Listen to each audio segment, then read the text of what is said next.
جلد نمبر 2، جلد نمبر 3، جلد نمبر 4 آلموسٹ یہی ہے، ٹھیک ہے۔ باقی جو میں نے آپ بتایا کہ 1 اس کے بعد نمبر 6 7 یہ ہوگی، تو 1 5 6 7 یہ بالکل ایک ایسی چیز ہے کہ اگر آپ اس کو نہ بھی پڑھیں تو پھر بھی وہ پورا ایک اوور کم کرتا ہے۔ اور بتائیں، اور کسی یہاں سے کسی اور کا بھی ہاتھ تھا؟ الشفا نہیں، آپ نے شفا پڑھی؟ زبردست۔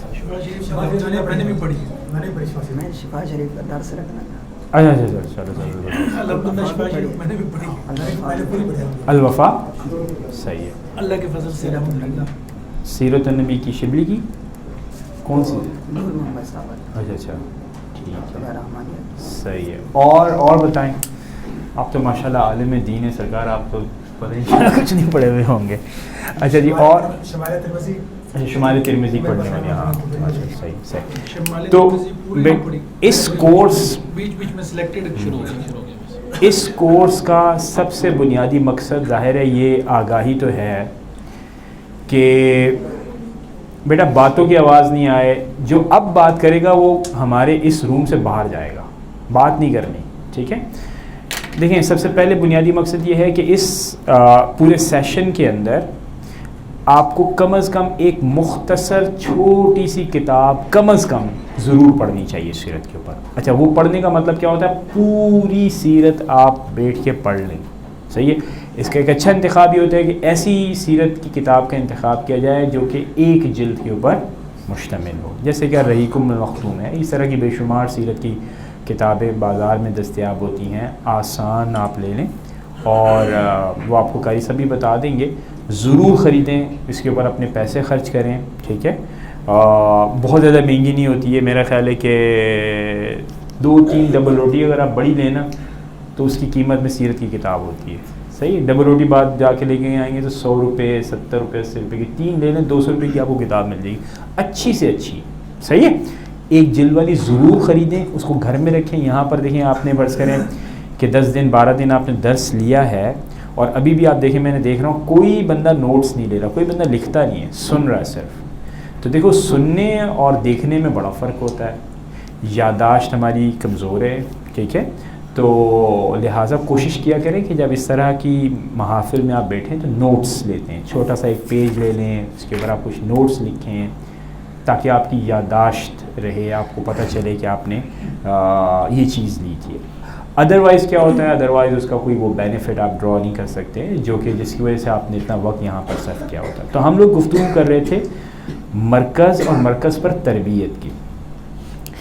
اب ہم آتے ہیں ایک اور بات پر کہ مرکز ہونے کے ساتھ ساتھ مسلمانوں کی شناخت ہونے کے ساتھ ساتھ ایک اور چیز جو ہمیں نظر آئی تربیت بھی ہے کہ اسلام میں مسجد بنیادی طور پر ہے نماز باجماعت اہتمام کرنے کا مقام۔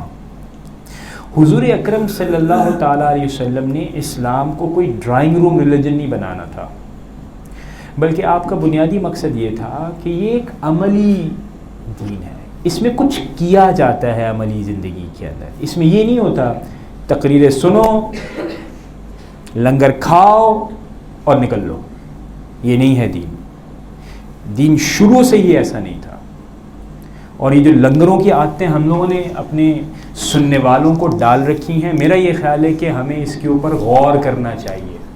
یہ سستی لے کر آتی ہیں، یہ دین سے دور لے کر ان معنوں میں جاتی ہیں کہ آپ آخر تک رکھتے ہیں۔ اور پھر پتہ محافل میں ایک اور خاص بات ہوتی ہے، شروع ہوئی جی عشاء کے بعد 8 بجے، ختم کب ہو رہی ہے؟ 1 بجے۔ بیچارہ 5 گھنٹے اسے کھانے کے لیے بیٹھا ہوا ہوتا ہے۔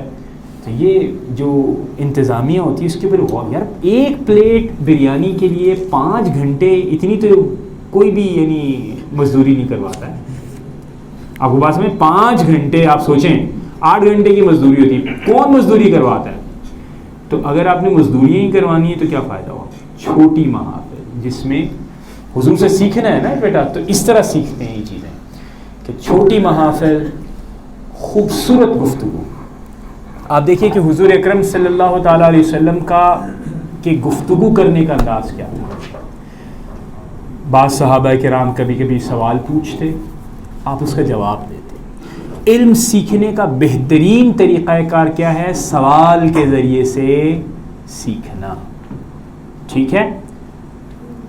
تقریریں کر کے بڑے بڑے گلے پھاڑ کر گفتگو کرنا یہ کوئی سلیقہ نہیں. اسلام کبھی بھی اس طرح نہیں پھیلا. صوفیاء کو آپ دیکھیں، صوفیاء بیٹھا کرتے تھے محافل میں. لوگوں کی الجھنیں جو ذہنی ہوتی تھیں وہ آپ کے پاس آتے، بعض اوقات آپ کے کان میں کچھ کہتے، بعض اوقات تھوڑا سا قریب آ کے کہتے، بزرگ اس کا جواب دیتے، اس مسئلے کا حل پیش کرتے. یہی کام گھروں میں کیا جا سکتا ہے. تو آپ دیکھیے کہ اسلام میں حضور اکرم صلی اللہ تعالیٰ علیہ وسلم نے مسجد نبوی کی تعمیر فرمائی. ایک طرف شناخت، دوسری طرف مرکز تربیت، یعنی عقائد کو اعمال میں کیسے ڈھالنا ہے. اور یہ ایک دن کا کام نہیں ہوتا بلکہ مستقل آپ کو مسجد کے ساتھ جڑا رہنا پڑتا ہے. تیسری بات نماز. ڈرائنگ روم ریلیجن نہیں ہے، آؤ گفتگو کرو، تقریریں کرو، لنگر بانٹو، نکل جاؤ. نہیں، یہ نہیں ہے. کیا ہے دین؟ دین ہے عمل کا نام. آئیے ہم سب بیٹھ کر مل کر نماز ادا کرتے ہیں، نماز با جماعت. اس سے آپ کو سمجھ میں آیا کیا؟ وہ نہیں یوٹیوب نکالا، ارے بھائی اس کی کیا معلومات ہے، کیا انداز ہے، کیا فالوئنگ ہے، کتنے دیکھیں سبسکرپشنز، دیکھیں فالوورز. اسلام کمرشل نہیں ہے. حضور اکرم صلی اللہ تعالیٰ علیہ وسلم نے بڑی محبت کے ساتھ، بڑی محنت کے ساتھ، بڑی عرق ریزی کے ساتھ اس دین کی بنیاد ڈالی ہے. اس بنیاد کا نتیجہ صحابہ کرام ہیں جنہوں نے اپنی زندگیوں کو قربان کرتے ہوئے ایک لمحے کے لیے نہیں سوچا، ایک لمحے کے لیے نہیں سوچا. اب آپ سیرت پڑھیں گے آپ کو خود اس بات کا اندازہ ہوگا. تو تیسری بات کیوں مسجد نبی کی تعمیر کی گئی؟ وہ اس لیے کی گئی کہ نماز، صحیح ہے، نماز. اور نماز کیا ہے؟ ایک عملی اظہار ہے اس بات کا. اور پھر نماز بھی انفرادی نہیں بلکہ اجتماعی انداز میں اللہ رب العزت کے سامنے سر تسلیم خم کرنا. اس کے بعد پھر ایک اور بڑی خاص بات جو کہ مسجد نبوی کی تعمیر کے سلسلے میں ہمیں غور کرنا چاہیے وہ ہے علم. علم یعنی وہاں پر کیا ہے؟ وہاں پر چبوترا ہے، صفہ. ٹھیک ہے، چبوترا.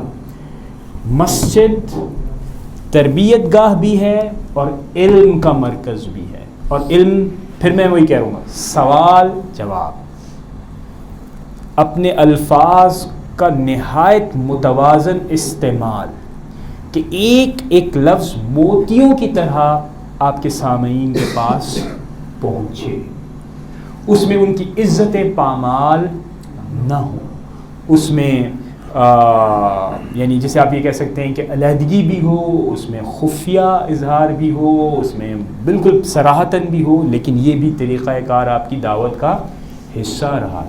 اب صفہ میں کافی صحابہ کرام نے اپنی زندگی گزاری تو انہوں نے مکمل اپنے آپ کو علم دین کے لیے وقف کر دیا. تو آج جو مدارس ہیں اس میں سے کافی چیزیں آپ وہاں سے لیتے ہیں کہ مکمل یہاں پہ رہتے بھی وہی ہیں اور وہیں پر ان کی رہائش ہوتی ہے. تو کل وقتی صبح سے لے کے شام تک اپنے آپ کو دین اسلام کے لیے وقف کر دینا چاہیے. تو آج کل کے مدارس تو خیر ویسے نہیں ہیں، ہونا ویسے چاہیے، وہ ہے وہ آئیڈیل. لیکن حضور اکرم صلی اللہ تعالیٰ علیہ وسلم نے مسجد کا مطلب کیا ہے؟ ایک طرف مسلمانوں کی شناخت معاشرے میں، دین اسلام کا عملی اظہار، تربیت گاہ اور علم کا مرکز. صحیح ہے.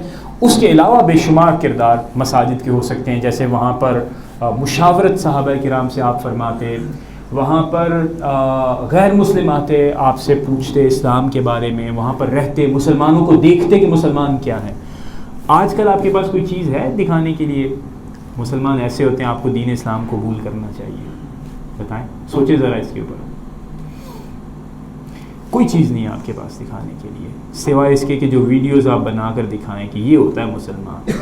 اور اس کے اندر بھی آپ یہ دیکھیں کہ اپنی ذات سے محبت بہت زیادہ. یہ جو سیلفی کلچر ہے اس نے بڑا مروایا ہے ہم لوگوں کو. آپ یہ دیکھیے کہ اپنی زندگی کے خوبصورت قیمتی لمحات ہم ضائع کر دیتے. میں ہر جگہ کہتا ہوں، یہاں پہ بھی کہتا ہوں آپ یہ دیکھیے کہ خانہ کعبہ انسان کی زندگی کے وہ قیمتی لمحات ہوتے ہیں جب آپ وہاں پر حاضری کے لیے جاتے ہیں تو دراصل آپ اپنے رب سے ملاقات کے لیے جاتے ہیں. وہاں پر بھی بیٹھ کر اگر آپ کے اندر ریاکاری ختم نہیں ہو رہی، آپ کے اپنے رشتہ داروں سے وہ خبر گیری ختم نہیں ہو رہی، او میں بیٹھا خانہ کعبہ دے کول ہے ویکھ لو جی ہے ویکھ لو لائیو ویکھو. پھر آپ کی سیلفیاں دیکھیے گا، اس میں آپ سیلفی میں اپنا چہرہ دیکھیے گا، صحیح کیمرہ دا ویو صحیح آ رہا ہے، صحیح ہے. آپ دیکھیے کہ اسلام کو کیا آپ نے اپنی ذات سے محبت، اور اسلام کیا کہتا ہے؟ اللہ رب العزت کی ذات سے. آپ کہتے ہیں نا ایک لفظ استعمال، سر تسلیم خم کر دینا، مطلب کیا ہوتا ہے؟ اپنے آپ کو جھکا دینا. اسلام یہ ہے، اور اسلام بند کیا گیا ہے ہمارے اپنے ہی اعمال سے میری ذات کا اظہار. صحیح ہے. تو تصویر آپ دیکھا کریں جو شیئر ہو رہی ہوتی ہے، حضور پرنور حضرت محمد مصطفیٰ صلی اللہ تعالی علیہ وسلم کہ روزہ اقدس پر حاضری ہو اور آپ کو پھر بھی یہ خیال آ رہا ہو کہ میں انہوں کو نہیں مار کے اگے جانا ہے. آپ سوچ سکتے ہیں آپ پرائم منسٹر، پریزیڈنٹ اور گورنر سے ملاقات کرنے کے لیے تو پاپڑ بیلتے ہیں، ادب سے کھڑے ہوتے ہیں، وہاں بالکل نائب قاصد سے پوچھ کے جاتے ہیں، اندر آتے ہیں تو بہت محبت کے ساتھ ادب کے ساتھ سر سر سر. اور اگر آپ مسلمانوں کے اعمال پر غور کریں تو روزہ رسول کے قریب جو بے ادبیاں لوگ کرتے ہیں، آپ غور کریں گے تو آپ کو کردار عمومی اجتماعی مسلمانوں کا کردار سمجھ میں آئے گا. اس کو ٹھیک کرنے کی ضرورت ہے. ٹھیک ہے، اس کو ٹھیک کرنے کی ضرورت ہے کہ جس ہستی کو آپ نے بظاہر تو یہ سمجھا ہوا ہے کہ بہت بڑی ہے، لیکن آپ اس طرح عمل نہیں کر رہے ہوتے، اس پر بھی آپ کو غور کرنا چاہیے. یہ ہے مسجد نبوی، اور یہ مسجد نبوی پہلا کام تھا جو حضور پرنور حضرت محمد مصطفیٰ صلی اللہ تعالی علیہ وسلم نے کیا ہجرت کے بعد. ٹھیک ہے، اس کے اوپر بہت زیادہ ضروری گفتگو تھی. مسجد نبوی کی تعمیر کے واقعات بھی ضرور آپ اس پر بھی غور کیجیے گا جب بھی آپ کو موقع ملے. میرے بعد بھی مقررین آئیں گے، پہلے بھی آئیں گے، تو وہ واقعات چونکہ سنائے جاتے ہیں، اس لیے میں دانستاً جان بوجھ کر ان کو اس لیے کر رہا ہوں نظر انداز اس گفتگو کے اندر، چونکہ وہ آپ انشاءاللہ تعالیٰ سنیں گے. میں اپنے دوستوں کو بخوبی جانتا ہوں کہ وہ کیا سنائیں گے اور میں کیا سنا سکتا ہوں. ٹھیک ہے، تو اس لیے جو وہ سنائیں گے وہ میں نہیں سناؤں گا. ٹھیک ہے، وہ آپ سنیے گا، وہ بہت محبت سے بھرپور ہیں. آپ کو جب پڑھنے کا موقع ملے وہ ضرور پڑھیں. کیوں؟ کیونکہ مسجد نبوی کی تعمیر میں بھی حضور اکرم صلی اللہ تعالیٰ علیہ وسلم نے خود شامل ہوئے، خود شامل ہو، خود یعنی پتھروں کو اٹھاتے، یعنی مٹی کے ساتھ آپ کے معاملات، سب لوگوں کے ساتھ مل کر مسجد کی تعمیر، کوئی اس میں بڑا چھوٹا نہیں رکھا آپ نے، اس طرح کی کوئی تمیز نہیں رکھی. اور ہمارے یہاں کیا ہوتا ہے، روٹی میری امی نے پکانی، میں نے نہیں پکانی. ہمارا کیا کام کچن میں، ہم تو کھانے کے لیے پیدا ہوا ہے. اس کا کیا مطلب ہوا؟ آپ نے خود یہ تمیزیں تقسیمیں کی ہوئی ہیں. آپ کو کوشش کرنی چاہیے، اگر آپ کا باپ، آپ کا والد کام کر رہا ہے تو آپ کو بھی ہاتھ بٹھانا چاہیے. ہمارے نبی کی یعنی سنت بھی ہے. آپ کی والدہ اگر آپ کے لیے روٹی کھانا بنا رہی ہے، کپڑے یعنی واش کر رہی ہے، اس کو استری کر رہی ہے، تو یہ کیا اس کی ذمہ داری آپ کی نہیں ہے؟ کام تو آپ کا ہے. آپ کو بات سمجھ میں آ رہی ہے؟ تو کیا یہ نہیں سیکھنا؟ اس شاقان مصطفیٰ نے یہ نہیں سیکھنا صرف نعرے لگانے؟ صحیح ہے. آج ہم نے بہت دین اسلام کو آسان بنایا ہوا ہے. آپ کو معاشرے میں اس بات کو رواج دینے کی ضرورت ہے. تو یہ ہے پہلی بات. دوسری بات جو بڑا واقعہ ہے وہ ہے مواخات مدینہ. کیا ہے واقعہ؟ کسے کہتے ہیں مواخات مدینہ؟ بھائی چارہ انصار کے درمیان. اب میں تھوڑی سی اس کی تصویر کشی کروں گا چونکہ وقت کم ہے اور گفتگو ہم نے زیادہ کرنی ہے. دیکھیے ہوتا کیا ہے کہ جو انصار ہیں یعنی اہل مدینہ، ان کی حضور اکرم صلی اللہ تعالیٰ علیہ وسلم سے مکہ میں ملاقات ہوتی ہے. آپ سب جانتے ہیں، اوس خزرج. آپ کو دعوت دی جاتی ہے، آپ وہاں پر تشریف لے کر آتے ہیں. تو اب جو میزبان ہے وہ کون ہے؟ صحیح. انصار کسے کہتے ہیں؟ انصار کہتے ہیں مدد کرنے والوں کا. یعنی آپ نے اسلام کی ترویج، اس کی اشاعت، اس کے پھیلاؤ میں مہاجرین یعنی وہ صحابہ کرام جو کہ مکۃ المکرمہ سے مدینۃ المنورہ ہجرت فرما کر آئے، ان کی آپ نے مدد کی. یہ تو نام ہو گیا. آپ نے میزبانی کی. اچھا دیکھیے اب ذرا غور کیجیے گا، جو مکے سے مہاجرین تشریف لا رہے ہیں مدینۃ المنورہ میں، قبیلہ بالکل مختلف ہے. ہمارے ہاں دیکھیے کیا ہوتا ہے، فوراً سے آپ ایڈجسٹ کرتے ہیں. صحیح ہے، آپ نے کسی بھی ملک جانا ہوتا ہے نا، ایک دم سے ہوتے ہی ہم وہی ہیں، ہمیں کیا فرق کچھ بھی نہیں پڑتا. ڈبل روٹی کھانے والے ہم لوگ ہیں، ہر جگہ ڈبل روٹی دستیاب ہے. صحیح ہے، سینڈوچ ہم کھا لیتے ہیں، یہاں کھائیں وہاں کھائیں. بات سمجھ میں آ رہی ہے؟ برگر کھانے کے ہیں، چاہے ترکی چلے جائیں، جرمنی چلے جائیں، برگر وہاں پہ بھی دستیاب ہوتا ہے. ایڈجسٹمنٹ ہو جاتی ہے. پہلے کی دنیا گلوبل نہیں تھی. ٹریڈ سے کچھ لوگ تاجر جانتے تھے، کچھ کے کیا رواج ہے. اہل مکہ بنیادی طور پر تاجر تھے، ٹھیک ہے، ٹریول کرتے تھے، ایک جگہ سے دوسری جگہ اپنے مال کو بیچتے تھے اور اس سے ان کی گزر اوقات ہوتی تھی. لیکن خوددار تھے. کیا تھے؟ مانگنا نہیں پسند کرتے تھے. نہ سوال ہی پیدا نہیں. کیوں؟ اللہ رب العزت ان کو ویسے ہی نوازا ہوا تھا بہت زیادہ، تو ان کے اندر ایک خودداری تھی.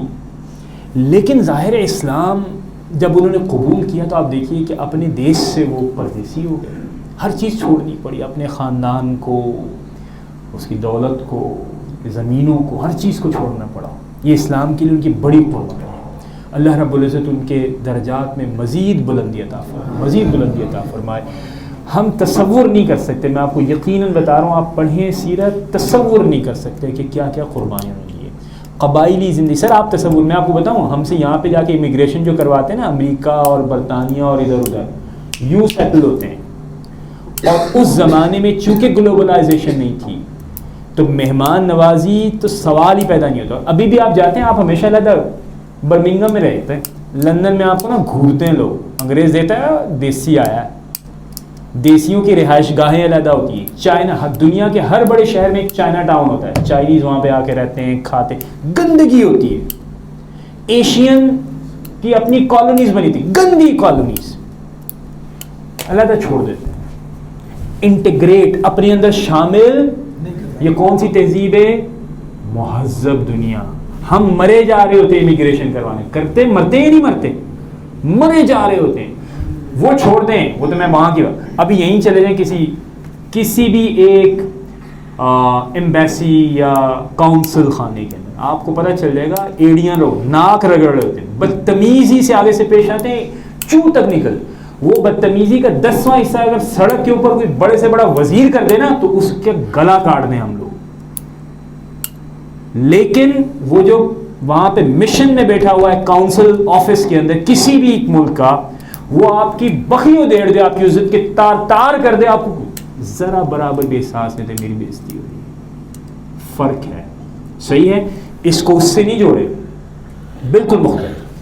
تو آپ دیکھیے کہ بالکل بے سر و سامان، کچھ نہیں ہے ان کے پاس، نہ کھانے کو نہ پینے کو. یہاں پہ تو آپ کو کہتے ہیں نا اتنے ڈالر دکھاؤ، ایئرپورٹ پہ پوچھتے ہیں، آپ لے کے جاتے ہو، دکھانا پڑ جائے گا، یہ وہ ہے. رہیں گے کیا ہوٹل کے اندر؟ کچھ نہیں، بے سر و سامان. صرف ایک اسلام کی، حضور اکرم صلی اللہ تعالیٰ علیہ وسلم کے ساتھ رہنا ہے. صرف ایک اسلام آپ کے نظر میں کہ میں نے اسلام کو قبول کر لیا، میں نے دل سے یہ جانا ہے کہ اللہ رب العزت وحدہ لا شریک ہے. اب چاہے میرے پاس کچھ ہو نہ ہو، میں نے زندگی ویسے گزارنی ہے. صحیح، ہر چیز بدل لوں گا، ہر چیز بدل لوں گا. یہ ہے جذبہ. تو آپ وہاں سے تشریف لائے، بے سر و سامان ہے. آگے سے جو اہل مدینہ ہیں جن کو انصار کہا جاتا ہے، ان کی میزبانی کی بھی جتنی داد دی جائے کم ہے، جتنی داد دی جائے کم ہے. اس جیسے میزبان شاید ہی دنیا میں کوئی ہو. لیکن ان کا آپس میں تعلق کو جوڑنا، دیکھیں میزبان کیسے ہیں. میزبان کھیتی باڑی کرتے ہیں، پیشے میں بالکل مختلف ہیں. آب و ہوا مدینۃ المنورہ کی مکۃ المکرمہ سے اس زمانے میں مختلف تھی. بات سمجھ میں آ رہی ہے؟ اب دیکھیں شہر میں اکثر لوگ یہ کہتے ہیں اس شہر کی یہ تاثیر، اس شہر کی تاثیر، یقیناً روحانی تاثیر ہوتی ہیں، میں اس بات کا انکار نہیں کرتا، لیکن کافی چیزیں اب سملر ہیں. بھی کافی چیزیں آپ کو سملر نظر آئیں گی، ٹھیک ہے. اور پھر ظاہر ہے یعنی وہ 1400 سال پہلے کا زمانہ ہے، مدینہ المنورہ کے لوگوں کا مزاج بالکل مختلف ہے. ابھی چونکہ ہماری اتنی ایکسٹینسو ٹریولنگ ہوتی ہے کہ آپ کو اس طرح کے مزاج نہیں ملتے. لیکن یہاں پر کیا ہے، یہاں پر کھیتی باڑی کا ماحول ہے، یہاں پر لوگ زمیندار ہیں، یہاں پر سب، یہاں پر ہے ٹریڈ کم ہے، صحیح ہے، تو وہاں پر ٹریڈ زیادہ ہوتا تھا، تجارت زیادہ کی جاتی تھی. اب یہ مختلف شعبہ ہے زندگی، ایک بے سر و سامان، ایک کے پاس سامان، ایک کے پاس محبت کی انتہا کہ وہ ہر ایک کو اپنے اندر شامل کر سکتا ہے، اور دوسری طرف خودداری، وہ چاہتی نہیں ہم کسی کا احسان ہی نہیں ہے، ہم کسی کا احسان نہیں ہے. حضور پرنور حضرت محمد مصطفیٰ صلی اللہ تعالیٰ علیہ وسلم کے پاس جہاں ایک چیلنج یہ تھا نا کہ اسلام کی شناخت، اس کا عملی اظہار، اس کی تربیت یہ کرنی ہے مجھے، اور ایک ایسے مثالی معاشرے کو قائم کرنا ہے جو کہ مسلمانوں کے لیے نمونہ ہو، اس میں اس معاملے کا حل ضروری تھا. اس کو اگر وہ لوگ جو بزرگ ہیں جانتے ہوں گے کہ جب 79 میں رشیا نے افغانستان کے اوپر اٹیک کیا، کافی افغان آ گئے یہاں پر. اسی طرح مثال کے طور پر دیگر ان معاشروں سے پوچھیں کہ جب کوئی یعنی امیگرنٹس آتے ہیں تو کیا مسائل اپنے ساتھ لے کر آتے ہیں، کیا پریشانیاں ہوتی ہیں معاشرے کے اندر. اتنا سادہ معاملہ نہیں ہوتا. تو حضور اکرم صلی اللہ تعالیٰ علیہ وسلم نے خوب حکمت کے ساتھ بڑی محبت کے ساتھ، اور آف کورس اس میں صحابہ کرام بھی شامل ہیں کہ آپ کے سامنے ہر ایک چیز کے لیے بچ جاتے تھے. حضور اکرم صلی اللہ تعالیٰ علیہ وسلم نے ایک بھائی چارہ بنایا. اچھا یہ بھائی چارہ کیا تھا؟ ایسے نہیں تھا ہاں بھائی تم سب بھائی مسلمان سب بھائی، حالانکہ ہر ایک دوسرے کی ٹانگ کھینچنے کے لیے تیار بیٹھا تھا. آؤ نا ذرا میری دکان پہ، سیٹ کرتا ہوں میں تمہیں 100 والی جو ہے ڈبل روٹی جو ہے وہ 150 کی چپکا دوں گا. صحیح، وہ بڑی ودیا ہے، بڑی ٹاپ کلاس دی ہے، تو پتہ نہیں کتوں آئی ہے، یہ آٹا جڑا نا اسپین تو آیا ہے، سم تھنگ لائک دیٹ. ٹھیک ہے بھائی مسلمان آپس میں. حضور اکرم صلی اللہ تعالیٰ علیہ وسلم نے ایسا عام بھائی چارہ نہیں، وہ تو وہ عام حکم ہے نا سب لوگ مسلمان بھائی بھی نہیں، ان کو ان کے مزاج کو سمجھتے ہوئے میرا بھائی بنایا. تم میرے بھائی، میں تمہارا بھائی. حضرت آپ میرے بھائی، میں آپ کا بھائی. صحیح ہے، بات سمجھ میں آئی؟ حضور نے فرمایا آج سے یہ آپ کا بھائی. بات سمجھ میں آئی؟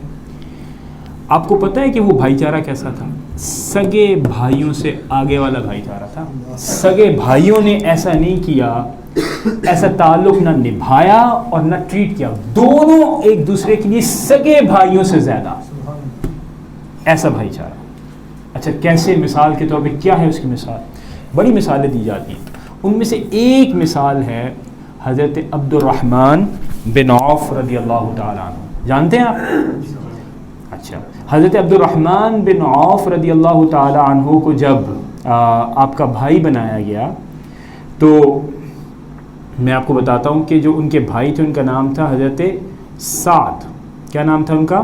سعد بن ربی. حضرت سعد بن ربی رضی اللہ تعالیٰ ان کا بھائی بنایا. آپ غور کیجئے گا، حضرت عبد الرحمن بن عوف بے سر و سامان تشریف لائے. صرف جذبے کو آپ سوچیے گا کیا ہے. جذبہ یہ ہے کہ جب بھائی بنایا گیا آپ ان کو گھر لے آئے، آدھا گھر آپ کا آدھا گھر میرا، دیوار ڈال لو آپ رہیے گا. فرمایا میری 1 سے زائد ازواج ہیں، بیویاں. ٹھیک ہے، ہمارے ہاں اس دور میں بھی ایسا نہیں ہوتا، اور اس دور میں تو آپ چھوڑ دیں، اس دور میں 40 سال کی جنگیں ہوتی تھیں.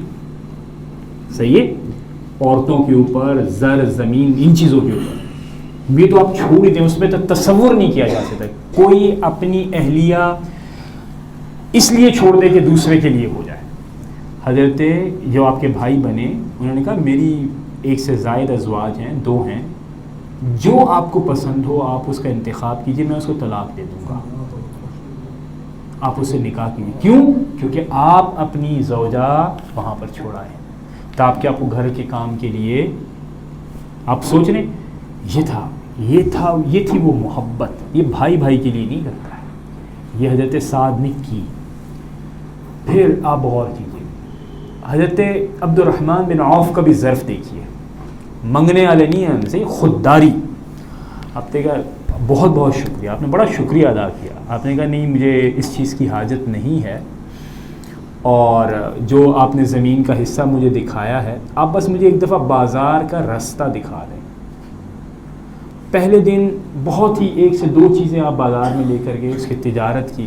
حضرت سعد بن ربیع جو ہیں بہترین تاجر تھے, یعنی آپ یہ کہتے ہیں جیسے آج کل کے زمانے میں بلینئر ہوتا ہے, ٹاپ, ایسے تاجر تھے مدینہ المنورہ میں.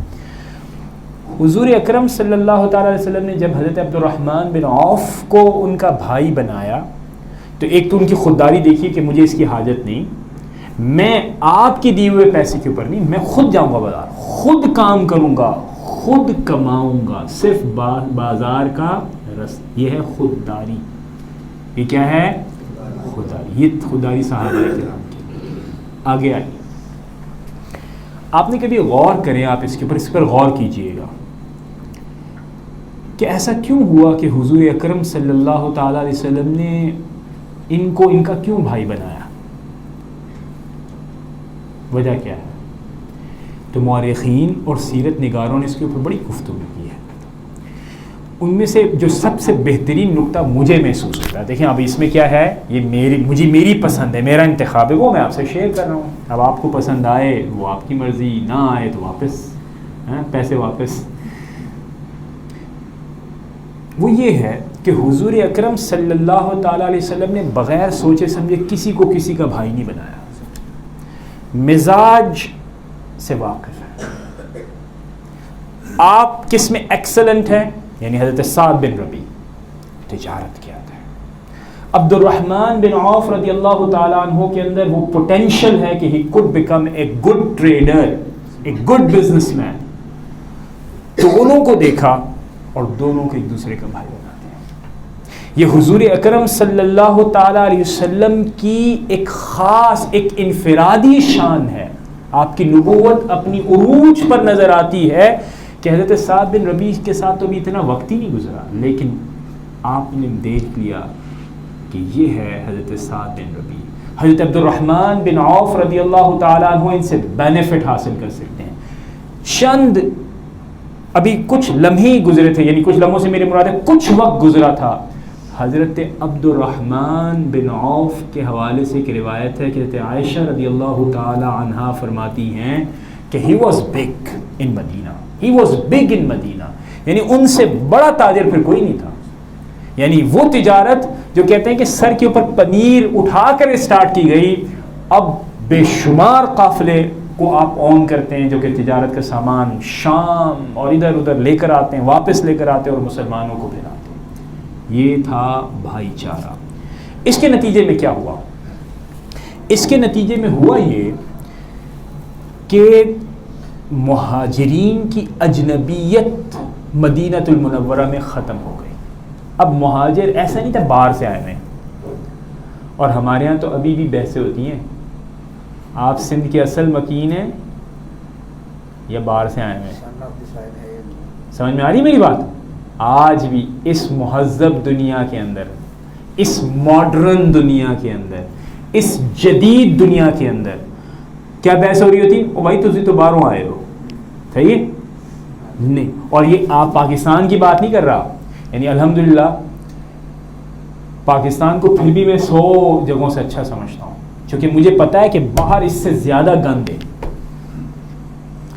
باہر جتنا ریسزم, نسل پرستی ہے کہ فلاں سفید ہے اور فلاں سفید نہیں ہے, فلاں کالا ہے اور فلاں گورا ہے, یہ ان کی نس نس میں بھری ہوئی ہے.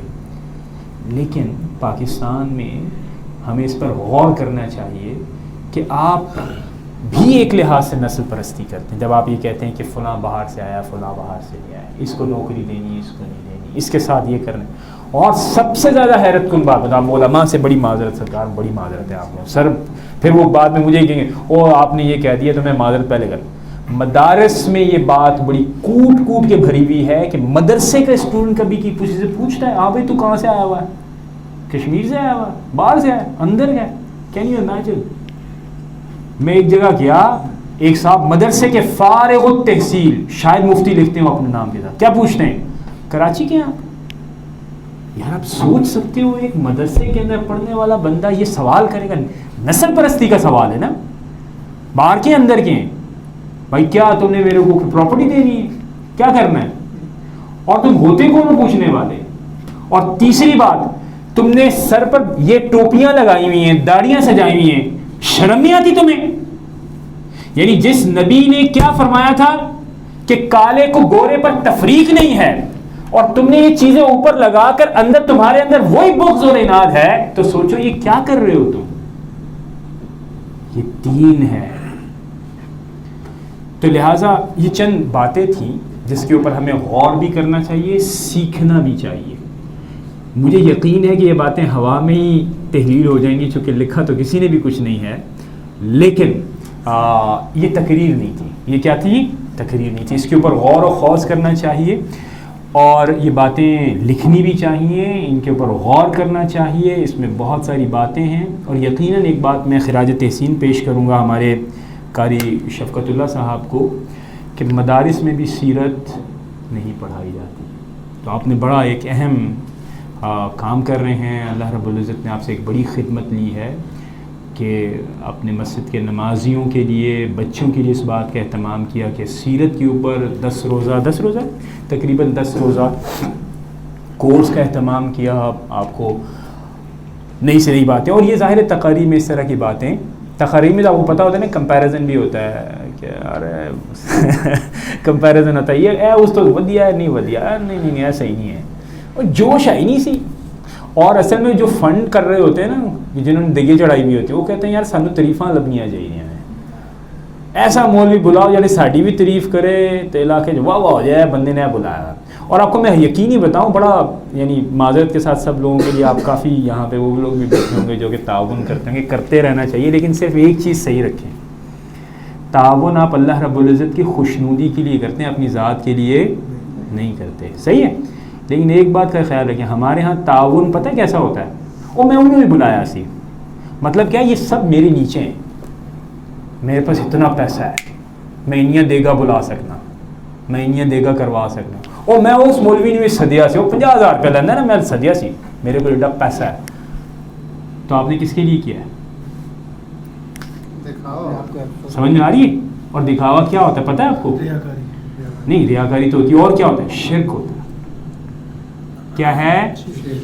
ماشاء اللہ، صحیح ہے، دیگے بھی دیں اور شرک بھی کریں، صحیح ہے؟ غور کریں اپنی ان اداؤں پر، کوئی نہیں بتا رہا، میں بتا رہا ہوں، غور کریں اپنے اوپر کہ کیا ہم کر رہے ہیں، صحیح ہے؟ تو یہ چند باتیں تھیں، مجھے ایسا محسوس ہوا کہ مجھے کہہ دینی چاہیے، صحیح ہے؟ تو ہم نے کہہ بھی دی ہیں، باقی اللہ تعالیٰ معاملات میں آسانی فرمائے۔ آخر میں شکریہ میں ادا کروں گا۔ سوالات، ہاں اور سوالات بالکل۔ سیرت النبی پہ کچھ کتابیں اتنی خطرناک ہیں کہ ان کے اندر اتنی غلط باتیں ہیں جو میں پڑھ چکا ہوں، اس لیے میں عرض کر رہا ہوں کہ سیرت النبی کی کوئی بھی بندہ کتاب لے تو اس کو چاہیے کہ کسی عالم کو ضرور دکھائے، ورنہ اب ایک کتاب میں نے پڑھی جس کا پہلا چیپٹر ہی تھا آدم علیہ السلام کا، اس میں لکھا گیا کہ آدم کی فضیلت فقط اتنی ہے کہ وہ پہلے انسان تھے۔ تو جس شخص نے وہ کتاب لکھی تھی وہ میرے سامنے ہی تھا، میں نے اس کو کہا کہ تم آدم علیہ السلام کی نبوت کا انکار کر رہے ہو اس کتاب میں، تو اس نے کہا کہ آدم نبی تو نہیں ہے۔ اچھا، میں چھوٹی سی گزارش کروں، حضرت نے بڑی اچھی بات کی، لیکن میں چونکہ مجھے پتہ ہے اپنی قوم کا، ہماری قوم 2,000 روپے کا پزا کھانا پسند کرتی ہے، 100 روپے کی کتاب کو 500 دفعہ سوچیں گے، لواں نہ لواں، پیسے تو ضائع نہیں ہو جائیں گے۔ تو ایسی قوم سے آپ توقع کریں، اتنی بس مختصر سی چھوٹی سی سیرت کی کتاب لے لیں، آپ کے پیسوں میں برکت آ جائے گی، ایک صحیح ہے، اور شاید آپ نہیں تو کوئی اور پڑھ لے گا، لیکن پڑھنے کی کوئی عادت ڈالیں۔ ہماری قوم کا سب سے بڑا جو زوال کا ایک سبب ہے وہ پڑھنا نہیں ہے۔ اب وہ بتائیں، یورپ میں اگر آپ ٹریول کریں تو لوگ ٹرینز کے اندر بیٹھ کے ان کے پاس ایک چھوٹا سا بیگ ہوگا، ایک اس میں پانی کی بوتل ہوگی، ایک چھوٹی سی کتاب ہوگی، صحیح ہے؟ کچھ چیزیں ہمیں سیکھنی چاہیے، ہماری بھی تھی، یہ ہمارا کلچر تھا، اب نہیں ہے۔ میں آپ کو غلط نہیں بتا رہا، میں اپنے بچوں کو، اچھے بچوں کو، جہاں جن یونیورسٹی میں لوگ خواب دیکھتے ہیں نا اپنے بچوں کو بھیجنے کے لیے، الحمدللہ اللہ رب العزت نے مجھے اتنا دیا ہے، وہاں میں پڑھاتا ہوں. اور یہ بات میں ان کے سامنے بھی برملا کہتا ہوں کہ ہمارے بچوں نے پہلی بات پتہ ہے کیا سوچی تھی؟ یونیورسٹی کے دیواروں میں داخل ہونے کے بعد ایک چیز انہوں نے چاہیے، پڑھنا نہیں ہے، اب آپ بتائیں کیا کرنا ہے، ڈگری تو چاہیے ہمیں، پیسے ہم نے دے دیے ہیں. صحیح ہے. دوسری بات کیا ہے؟ دوسری بات یہ ہے کہ پیزا 2000 کا کھائیں گے، کتاب نہیں ملے. صحیح ہے. کتاب کے لیے گوگل کریں گے PDF فری والی، صحیح ہے، تو وہ بھی لیں اگر آپ نے پڑھنی ہے، لیکن خریدے بھی کچھ تاکہ آپ کو فائدہ ہو. ہاں لیکن کریٹیکل ہونا چاہیے، جیسے حضرت کہہ رہے ہیں کہ بھائی دیکھیں ذرا کیا کہہ رہے ہیں، لیکن یہ اس وقت ہوگا جب آپ پڑھیں گے، آپ نے پڑھنا ہی نہیں ہے. اگر یہی بات پہلے قرآن اگر پڑھنے آ جائے ترجمے کے ساتھ، تو یہ جو بتا رہے ہیں کہ اس میں بتایا کہ آدم علیہ السلام سے لے کے حضور پاک صلی اللہ علیہ وسلم تک ایک ہی جیسی سب کی عزت ہے، ایک ہی جیسا سب کا مقام ہے، مگر حضور پاک صلی اللہ علیہ وسلم سپیریئر اس لیے کہ وہ خاتم النبیین ہیں، رحمت للعالمین ہیں، امام الانبیاء ہیں. اور مسئلہ یہ لوگ قرآن پڑھیں گے تو آگے کیا نہیں چلے گی نا. قرآن پڑھنا ہی نہیں ہے، کتابیں سیرت کی پڑھیں گے یا بھڑک جائے گی. دیکھیں میں اس سوال کے جواب میں ایک چھوٹی سی بات کرتا ہوں. جیسے میں نے حضرت کے سوال میں دیکھیں، سوال اپنی جگہ پہ بالکل جائز، 100% سپر سوال ہے. کیا ہے؟ سپر سونک سوال. لیکن اس کے حوالے سے میں یہ کہوں گا سر، پہلے یہ نہیں، قرآن بھی پڑھیں، ٹھیک ہے، سیرت کی کتابیں بھی خریدیں، قرآن کریم کے تراجم دیکھیں، جو آپ کر سکتے ہیں آپ کو کرنا چاہیے، ٹھیک ہے. کریں تو صحیح. میرا یہ بھائی کر لو، یہ ہاتھ دیکھ رہا ہوں، کچھ تو کر لو. نہیں یہ نہیں یہ کرنا چاہیے، یہ نہیں یہ کرنا چاہیے، میرا ذہن نہیں، بک کرو. قرآن اگر آپ کو سمجھ میں آ رہا ہے، آپ کی لاجک میں آ رہا ہے، نہیں مجھے پہلے قرآن پڑھو بھائی، کس نے وہ کہا ہے آپ کو؟ آپ پڑھو، ترجمہ پڑھنا ہے، تفسیر پڑھنی ہے، جو مرضی کرنا ہے، لیکن کام وہی کرو جو تمہیں سمجھ میں آئے، ٹھیک ہے. قرآن کریم پڑھنا ہے، ترجمہ 2 آیتیں، ترجمہ تھوڑی سی تشریح، اور کوشش کرو کہ سٹارٹ پتہ ہے کس سے کرو. یہ بھی پوچھ لو کسی سے کہ کہاں سے سٹارٹ کرنا ہے. الف لام میم سے جب آپ سٹارٹ کرتے تھے، بعض اوقات وہ یعنی چونکہ پہلا حصہ جو ہے وہ بعض اوقات آپ کو اٹریکٹ نہیں کرتا. اگر فرض کریں سب لوگوں کی بات نہیں کر رہا، لیکن کچھ لوگوں کو شاید اٹریکٹ نہ کرے، تو مزاج سے واقفیت کے بعد اگر کسی سے آپ ایڈوائز لے لیں گے، جیسے فرض کریں میں اکثر ایڈوائز کرتا ہوں اپنی مسجد میں بھی، بچوں کو بھی، سورہ حجرات جیسے بڑی مختصر سی 2 رکوع کی ہے، تھوڑی تھوڑی کر کے آپ پڑھ لیں. اس کے اندر احکامات ہیں معاشرے سے ریلیٹڈ، حضور سے محبت، ہمارے اندر جو نفاق کوٹ کوٹ کے بھرا ہوا ہے، ادھر میں اتھو سنیا ہے جی، صحیح ہے، کافی چیزیں ہیں، غیبت، بہتان، ایک دوسرے کا مذاق اڑانا، ہم بلنگ کرتے ہیں. آپ کو پتہ ہے نوجوان کس مرض میں مبتلا؟ نام کو بگاڑنا. نوجوانوں میں ایک بڑی عام سی عادت ہے، چائے کے ہوٹل پہ بیٹھ جائیں گے، پھر پتہ ہے مقابلہ کس چیز کا ہوتا ہے؟ مقابلہ ہوتا ہے بڑی گالی کون دے گا، بڑی گہری بہترین لمبی گہری زومانی گالی کون دے گا، اور پھر مقابلہ ہو رہا ہوتا ہے. اب دیکھیں یہ لغو بھی ہے، وقت کا ضیاع بھی ہے، اور اس میں بتائیں دوسرے کا تمسخر بھی اڑا رہے ہیں. یہ بچے پڑھیں گے تو ان کو پتہ چلے گا نا، یہ اچھی بات نہیں. اسکول میں آپ سیکھتے ہیں بلنگ کرنا، ایک دوسرے کو نیچا دکھانا.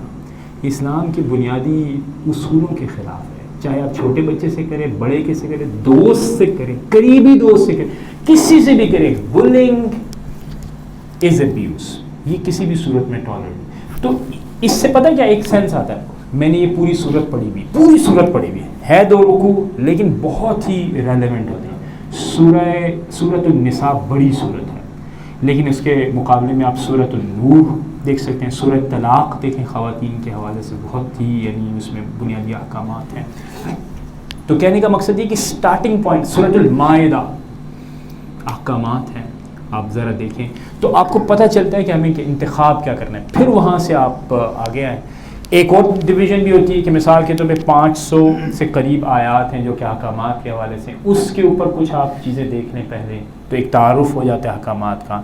پھر انبیاء کرام کے حوالے سے واقعات ہیں، قرآن کریم کی کثرت ان میں ہے، وہ چیزیں آپ دیکھ لیں. دونوں کو علیحدہ کر کے دیکھیں گے تو بہت آسانی کے ساتھ مکمل قرآن آپ کا کور ہو